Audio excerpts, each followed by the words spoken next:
los judíos habían experimentado la opresión romana y había muchas viudas en Israel, no solo viudas en Jerusalén, sino también viudas en los países bajo el Imperio Romano, países griegos, pero bajo el Imperio Romano, donde los judíos habían oído en una diáspora, en una dispersión de los judíos, y ahora estaban regresando a Jerusalén, pero habían matado a los varones y había mujeres solas que estaban regresando. Y yo sé que si hay algo terrible para una mujer es perder a los varones.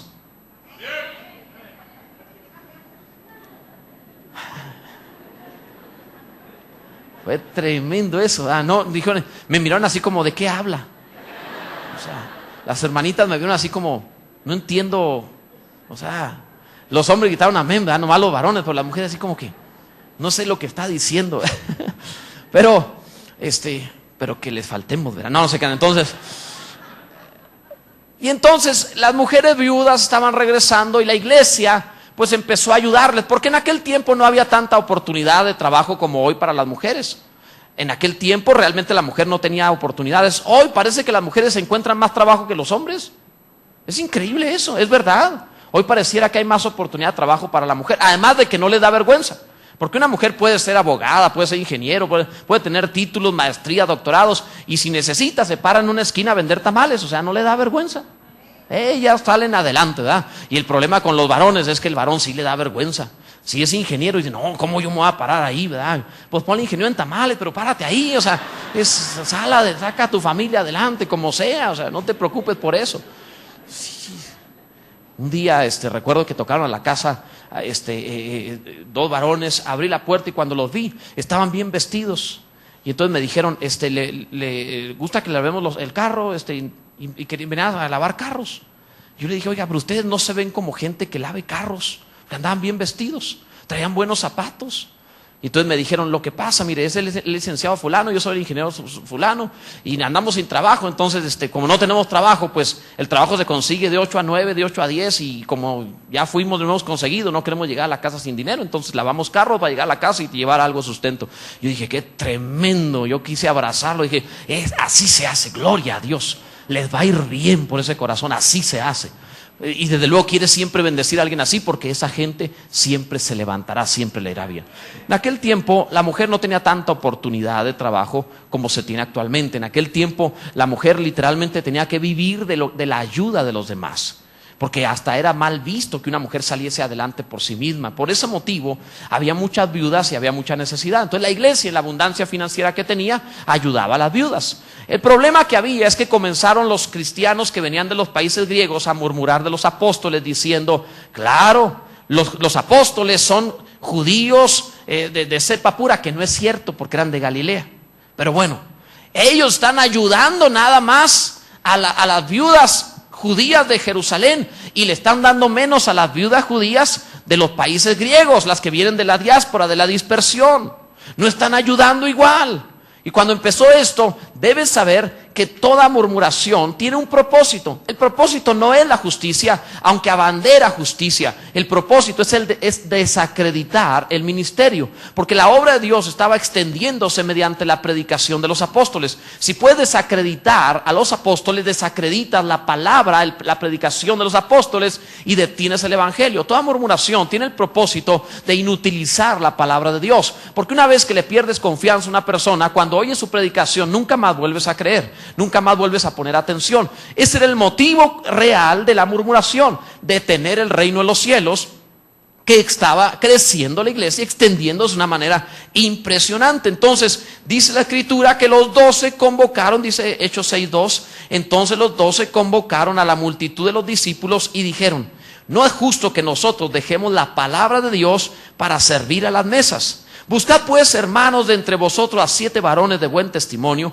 llenos del Espíritu Santo y de sabiduría, a quienes encarguemos de este trabajo. En otras palabras, ellos dijeron, a ver, vamos a entender esto.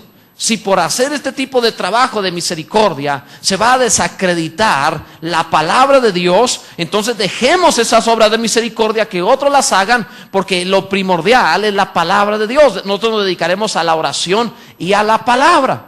Porque aquel que fue llamado por Dios debe dedicarse fundamentalmente a extraerle secretos a Dios que transformarán la vida a los demás. Yo sé muy bien el privilegio y honor que tengo para predicar la palabra de Dios. Yo sé que el honor que tengo no se trata de administrar la congregación, no se trata de administrar los asuntos de la iglesia. La parte importante y gloriosa de esta congregación es la palabra de Dios. Te lo diré de esta manera: esto no se hizo con dinero, esto no se hizo con administración, esto no se hizo con servicio y trabajo. Todo esto se ha hecho con la predicación de la palabra de Dios. Lo único que no le puedes quitar jamás a una iglesia es la palabra de Dios. Puedes quitarle todos los demás servicios, puedes impedir que todo lo demás se haga, pero la palabra de Dios es lo que sustenta todas las cosas y vive y permanece para siempre. Bendito sea Dios.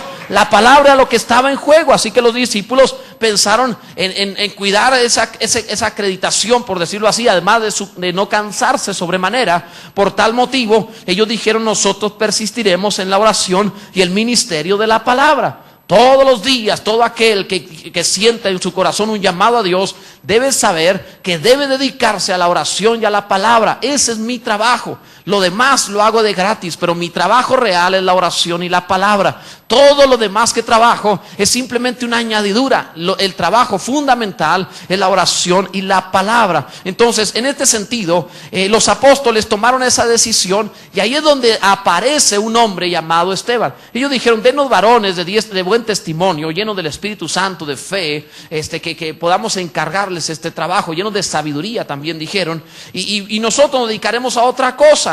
Fue ahí donde aparece este hombre. Dice la Biblia en el verso 5: agradó la propuesta a toda la multitud y eligieron, fíjate a quién eligieron primero. ¿Quién estaba a la lista? Esteban. En la Biblia, cada vez que se pone a alguien a la cabeza de una lista, es el principal de ese grupo. Pedro siempre está a la cabeza de los apóstoles, de los 12 apóstoles. María Magdalena está siempre a la cabeza de las discípulas de Jesús. O sea, siempre vas a encontrar que la persona que está al principio es la más importante de esa lista. En este sentido encontramos que la palabra presenta a Esteban como el primero, incluso lo describe más que a los demás. Dice: eligieron a Esteban, varón lleno de fe y del Espíritu Santo, y luego a los demás solo dicen el nombre, pero no lo describen. A Felipe, a Prócoro, ahí tienen nombre para niños, que quieran buscar nombres bíblicos, a Prócoro, a Nicanor, a Timón, ahí tienen muchos nombres. La niña le puede poner Timona, ¿verdad? Entonces, a Pármenas, a Nicolás, prosélito de Antioquía. O sea, ahí está para que no batallen con los nombres bíblicos. Y entonces dice la palabra: a los cuales presentaron ante los apóstoles, quienes orando les impusieron las manos.